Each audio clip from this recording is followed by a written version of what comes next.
and show your arrogance through your actions as opposed to your words. Whereas I think Westerners try to play it up a little bit more to create a little bit of a vibe, a little bit of a rivalry, competitiveness, because otherwise it won't be boring, but it just adds a little bit of a different nuance. And I think that's exactly why you guys were invited, Yeah, well, I think it's a combination of a lot of things. One, a lot of people, before the show even came out, when we were announced, were like, why is Australia in physical Asia? They're not an Asian country. But they were using the APAC region, kind of, we're in a lot of series sports and different competitions that are in this southern hemisphere. Right. So we got looped in with that. And they asked us to be on the show. What am I going to say? No, I'm not actually physically Asian, so it's not acceptable. No, I'm a fan of the show. I wanted to be on the show. I love it. So. If you think about it logically, like somebody comes to you, they're like, we want you to compete in this Netflix globally renowned show and representing your country. Yeah. You're going to be like, you know what? No. Try New Zealand. Yeah, exactly. Because that's what they would have done if Australia had said no. So I mean, obviously you're gonna say yes. And like, for example, with the soccer, with the World Cup or the Olympics, when you guys are competing for a spot, do you compete with the Oceania? As far as I know, yeah. Yeah. So I mean, like, it's not that far fetched. Yeah. For you guys to have been there. And then to add, like, I'm obnoxious. I am. I'm loud. I'm crass. I've always been this way. I've been told that my whole life. So I was, not that taken aback when people were annoyed at our cockiness or arrogance. It's like, I've been perceived like that before. That makes sense to me. It's just being bubbly. Yeah, I was just having fun and being a very unfiltered version of myself. And you know what, mate? Can I just? I need to just compliment with this, because people can say what they want, but in every episode, you knew exactly the names of all the contestants. So you didn't say the wrestler, or you would say Songbin or Amuti, or you knew the people's names, which means you actually came prepared. You did your research on the previous seasons. You were a fan of the show. You watched the other contestants. You knew what their sports were. You knew what their names were. I mean, that's a lot. That's saying more than a lot of other people had done, So I think that in itself is super endearing. So to show like, I care about this enough to have done that, and so I really respected that you had done that. I was like, a lot of this.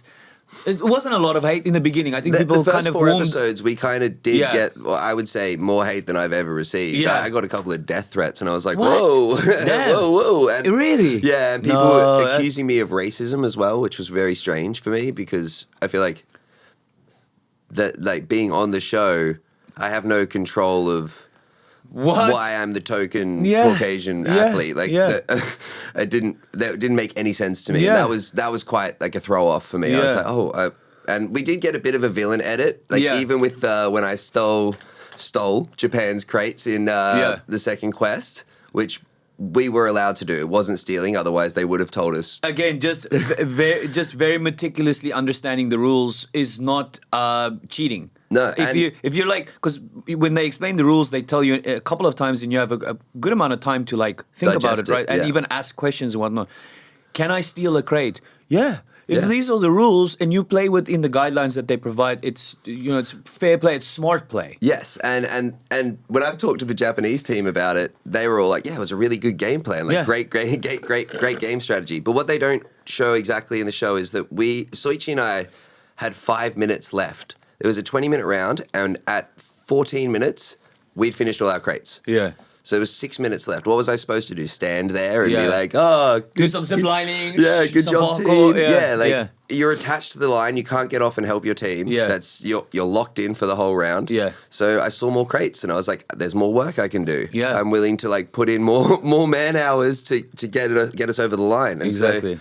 But what was funny was the definite 5 minutes earlier, and then the screen has like a black hue to it. It's like brrr, brrr. I'm like, that's the villain edit. Like that's fine. Like the villain edit's cool, bro. Like getting the villain edit also means you get a lot of good airtime. And you know what is even better? When you get that, and then afterwards, people start to see or realize who you really are. Not just you, but the Australian team. Like especially the groundwork that you and Eddie have been doing. On social media. People are like, these guys are nice. They're cool. They're down to earth. They're not. So you get that redemption arc. Yeah. And that's way better than just people not knowing who you are. For sure. Essentially, or like getting no screen time. Because after those first 4 episodes dropped, I was like, whoa, am I like gonna get just railroaded the whole time on the show? Like I thought I was quite like supportive and vocally so of all the other athletes, which is something I really learned from parkour. Is celebrating everyone's individual journey. Right. It doesn't matter if you come first, second, third, last. If you tried your hardest and you did a good job, you deserve praise, and that's something in parkour that we're quite big on. 100%. Yeah, I have a philosophy that whatever you do, end on zero. So if you're taking on any type of endeavor and you don't succeed or you come second or third, but at the end your gas tank is on zero, then you've succeeded. And I think I like that. I really appreciated what you guys did, and also I've seen the type of editing. Editing is like you're just a piece of the show. You're like people, even celebs. Sometimes when you do TV shows, you're like, oh, excuse me, I've arrived, you know. But then you see the editor like, what the fuck? Why did they make me look like it? They're like, oh, you're just like a piece for the greater, They're story. making a good TV program, and everyone that watches has to remember that's what they're doing. They're making good TV, so they're going